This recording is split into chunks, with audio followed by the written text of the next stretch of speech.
இயேசுவில் பிரியமான சகோதர சகோதரிகளை, ஆரோக்கிய அன்னையினுடைய அன்பு பிள்ளைகளை அனைவரும் சொல்வோம். இயேசுவுக்கே புகழ், இயேசுவுக்கே புகழ், இயேசுவுக்கே நன்றி, இயேசுவுக்கே நன்றி, இயேசுவுக்கே மகிமை, இயேசுவுக்கே மகிமை.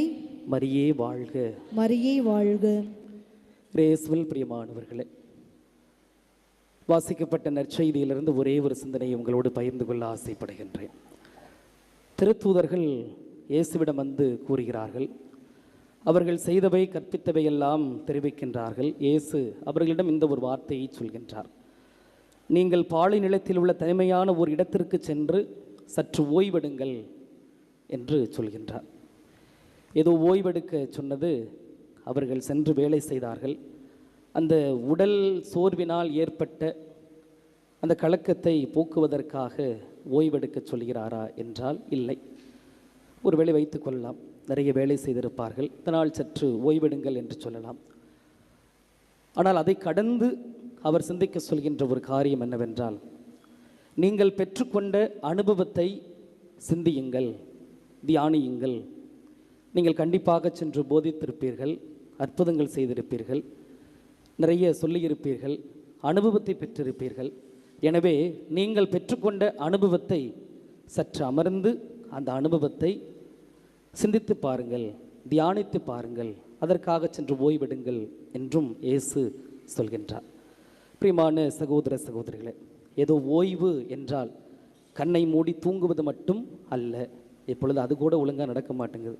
தூக்கத்தில் கூட நிறைய பிரச்சனைகள்லாம் இருக்குது. ஆக ஓய்வெடுக்க சொல்கின்றார். பிரியமான சகோதர சகோதரிகளே, இயந்திரமான ஒரு உலகம் ஓடிக்கொண்டிருக்கின்றோம். காலையில் எழுந்ததிலிருந்து இரவு உறங்கும் வரை ஓடிக்கொண்டே இருக்கின்றோம். பிள்ளைகளை பார்க்க வேண்டும், படிக்க வைக்க வேண்டும், குடும்பத்தை காப்பாற்ற வேண்டும், சம்பாதிக்க வேண்டும் என்று சொல்லி நாம் ஓடிக்கொண்டே இருக்கின்றோம். அப்படி ஓடிக்கொண்டிருக்கின்ற இந்த நேரத்தில் கடவுள் சொல்கின்ற ஒரு அருமையான செய்தி, சற்று ஓய்வெடுங்கள். தவக்காலத்தை தொடங்க இருக்கின்றோம். நிறைய தியானங்கள் எல்லாம் நாம் நம்முடைய பங்கிலே வழிநடத்துவார்கள். அந்த தியானத்தில் கலந்து கொள்வோம். ரெட்ரீட் என்று சொல்கின்றோம் ஆங்கிலத்தில். அதை சற்று நிதானித்து பார்த்தீர்கள் என்றால் ரீட்ரீட், நம்மை மறுபடியுமாக உள்ளுக்குள் சென்று பார்ப்பது. ரெக்கலெக்ஷன் என்று சொல்வார்கள், ரீகலெக்ட். நம்மை நாம் ஆய்ந்து அறிந்து பார்க்க வேண்டும். சாலை ஓரங்களில் செல்கின்றோம், சாலை விதிகள் எல்லாம் இருக்கின்றன. நில், கவனி, செல். இல்லை எனக்கு எல்லா ரூல்ஸும் தெரியும், நான் நிற்கவும் மாட்டேன், கவனிக்கவும் மாட்டேன் அப்படின்னாக்க விபத்து தான் ஏற்படும். அப்போ நின்று கவனித்து செல்ல நாம் அழைக்கப்படுகின்றோம்.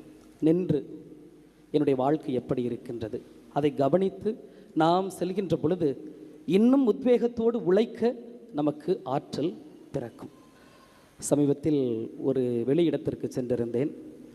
அந்த இடத்திற்குள் செல்வதற்கு முன்பாக எங்களிடத்திலே உள்ள செல்ஃபோன்களை எல்லாம் வாங்கி வைத்து விட்டார்கள். செல்ஃபோன் உள்ள அலவுடு கிடையாது. எல்லாவற்றையும் செல்ஃபோன் எல்லாவற்றையும் வாங்கி ஒரு பையில் போட்டாங்க. ஒரு நிராயுத பாணியாக, ஆயுதம் இல்லாமல் சென்றால் தான் நிராயுத பாணி என்று சொல்வார்கள். இப்பொழுது செல்ஃபோன் இல்லாமல் போனாலும் அப்படி தான். செல்ஃபோன்லாம் வாங்கி உள்ளே வச்சுட்டாங்க. ஏறக்குறைய ஒரு 3 மணி நேரம் 2 மணி நேரம் இருக்கும் உள்ளுக்குள்ளாக இருந்தோம். அப்பொழுது தான் அந்த செல்ஃபோன் நம்ம எவ்வளவு அடிமையாக வைத்திருக்கிறது என்பதை உணர்ந்தோம். அது அந்த ஒரு 2 மணி நேரம் 3 மணி நேரம் வெளில இருந்தப்போ மனசு ரொம்ப ஃப்ரீயாக இருந்துச்சு. அருகில் உள்ளவர்களிடம் பேசி சிரித்து கொண்டு அப்படியாக வந்தோம். இது ஒன்றுதான்.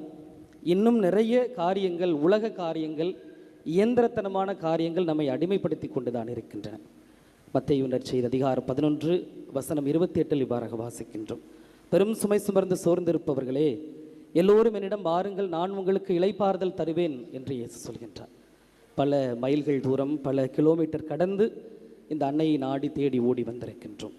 முதல் சனிக்கிழமை நாம் அமர்ந்து கொண்டிருக்கின்ற இடம் அன்னை வாழ்ந்து கொண்டிருக்கின்ற இடம். இது ஒரு சாதாரணமான இடம் அல்ல. அன்னை வாழ்ந்து கொண்டிருக்கின்ற இடம். அந்த இடத்தில் தான் நாம் அமர்ந்திருக்கின்றோம். எத்தனையோ விதமான புதுமைகள் இங்கே பணி செய்து கொண்டிருப்பதால் தெரியும். எத்தனையோ விதமான புதுமைகள் சொல்வதற்கு நேரம் போதாது. பல மைல்கள் கடந்து வந்திருக்கின்றோம். அமர்வோம். வேளாங்கண்ணியில் மட்டுமல்ல, நம்முடைய பங்குத்தலங்களிலும் ஏதோ பூசை ஆரம்பிச்சதுன்னா பூசைக்கு முன்னாடி 5 நிமிஷத்துக்கு மட்டும் போகிறதில்லை. கொஞ்சம் நேரம் செலவு செய்வோம். திருப்பலிக்கு முன்பாக அல்லது திருப்பலி முடிந்த பிறகு அமர்ந்து சற்று ஜெபியுங்கள். ஜெபிக்க தெரியல, பூச புத்தகம் இல்லை, ஜெப புத்தகம் இல்லை, எதுவுமே இல்லைனாலும் பரவாயில்ல, அமைதியாக அமருங்கள். நிறைய சப்தம், வெளி உலகத்தில் உள்ள நிறைய சப்தம் நம்மை கடவுளிடத்தில் நெருங்க விடாமல் தடுத்து கொண்டிருக்கின்றது. ஆக வேளாங்கண்ணிக்கு வந்திருக்கிறோம், நாம் சற்று அமர்ந்து சிந்தித்தோம் என்றால் கோவிலுக்குள்ளாக செலவு செய்கின்ற நேரம் எவ்வளவு, கோவிலுக்கு வெளியே உலகத்தனமான காரியங்களில் நாம் செலவு செய்கின்ற நேரம் எவ்வளவு என்று நீங்களும் ஒரு கால அட்டவணை போட்டு பார்த்தோம் என்றால் கோவிலுக்குள்ளாக செலவு செய்கின்ற நேரம் ரொம்ப கம்மியாக தான் இருக்கும். வந்தோம், 2 ஜெபமாலை சொன்னோம், போனோம், வந்தோம், அப்படி தான் இருக்குமே தவிர வெளி உலகத்திற்கான காரியங்களில் தான் நாம் அதிகம் செய்கின்றோம். அதனால்தான் சிந்திக்க முடியவில்லை, கடவுளிடத்திலே நெருங்கி வர முடியவில்லை. நீங்கள் அமர்ந்து செய்து பாருங்கள். இயேசு சொல்கிறார், சற்று ஓய்வெடுங்கள், கடவுளிடத்தில் வந்து இலை பாருங்கள், அப்பொழுது புதிய சிந்தனை பிறக்கும்.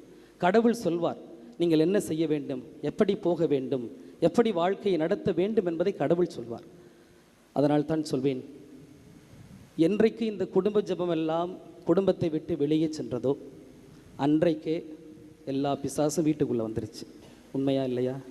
அதுதான் உண்மை. என்றைக்கு நாம் குடும்பமாக அமர்ந்து ஜெபிக்கவில்லையோ அந்த இடத்தை நாம் மற்றவர்களுக்கு கொடுத்துட்டோம். அதனால தான் நிறைய உள்ளே வந்து போகும். அமர்வோம், ஒரு 15 நிமிடமாவது ஒவ்வொரு நாளும். இன்று முதல் சனிக்கிழமை வேளாங்கண்ணிக்கு வந்து சென்றிருக்கிறீர்கள், ஒரு முடிவெடுப்போம். தினம்தோறும் ஒரு 15 நிமிடம் சற்று அமர்வோம், குடும்பமாக அமர்வோம். முடியாது என்று சொன்னால் முடியாது தான், நிறைய வேலை இருக்குது, ரொம்ப பிஸி அப்படின்னு சொன்னோம்னா முடியாது தான். முடியும் என்றால் முடியும்.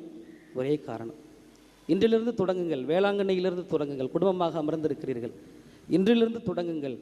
தினம்தோறும் ஒரு 15 நிமிடம் ஒரு ஜெபமாலை சொல்கிறதுக்கு நான் இன்று சொல்கிறேன், இந்த மாதா பீடத்தில் நின்று சொல்கிறேன். நீங்கள் தினம்தோறும் ஒரு 15 நிமிடம் குடும்பமாக அமர்ந்து ஜெபமாலை ஜெபித்து பாருங்கள். உங்களுக்கு அந்த வல்லமை புரியும். கடவுள் என்ன சொல்கிறார், இந்த தாய் என்ன சொல்கிறார் என்று உங்களுக்கு புரியும். எனவே இயேசு சீடர்களுக்கு சொன்ன அறிவுரை, சற்று ஓய்வெடுங்கள், சற்று இளைப்பாருங்கள். நாமும் கடவுளில் சற்று இளைப்பார்வோம். அன்னையை தேடி ஓடி நாடி வந்திருக்கிறீர்கள். எத்தனையோ விதமான எண்ணங்கள், ஏக்கங்கள், கவலைகள், கண்ணீர்கள் நிறைவேறுமா, முடியுமா என்று தெரியாத ஒரு மனக்குழப்பத்தின் நடுவில் தாயே உம்மை நாடி தேடி ஓடி வந்திருக்கிறோம் என்று பிள்ளைகளாகிய நாம் வந்திருக்கின்றோம்.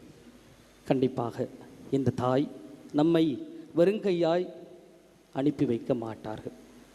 வெறுங்கையாய் நம்மை இந்த தாய் அனுப்பி வைக்க மாட்டார்கள். பிள்ளைகளாகிய நாம் ஏமாந்துருவோம், அவங்களுக்கு தெரியும், அந்த தாய் ஏமாற்ற மாட்டார்கள். அதனால் கண்டிப்பாக இந்த தாய் தன்னுடைய திருமகனிடத்திலே பரிந்து பேசி உங்களுக்கு கொடுத்து வழி அனுப்பி வைப்பார்கள். ஆமேன்.